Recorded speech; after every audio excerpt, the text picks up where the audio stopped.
این نماش هم زدی ها؟ آره اصلا شما نه پاور فیکس رنگ سفید، کفش هم پاور فیکس رنگ آبی، رنگ سبز دیگه.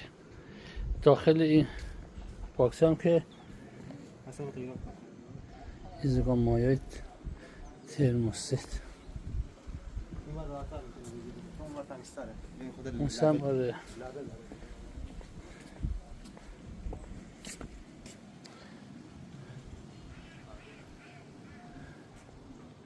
فلاور باکس با ایزوفست اجرا شده و بدنه های هم همه با پاور فیکس رنگ سفید، کف هم که با پاور فیکس رنگ سبز.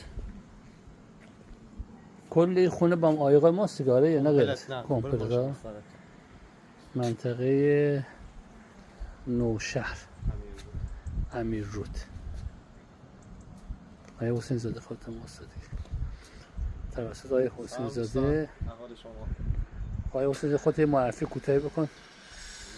بنده الان نزدیک 7 8 سال در خدمت مهندس شهبازی هستیم. کلا منطقه شمال کارهای آلیخای نانو رو داریم انجام میدیم با محصولات همتا. به الحمدلله تا الان هم که کار کردیم هیچ مسئله واسه کارمون پیش نیامده با محصولات همتا.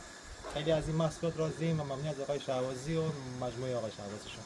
خواهش کنم ان شاءالله که موفق و مؤید باشید. الان برنامه داریم بریم سمت رودسر و رامسر. سمت رامسر و رنگ رود رنگ رود آره بریم اونجا چند تا کار ببینیم و بازدید کنیم ان شاءالله باز در خدمت دوستان هستیم.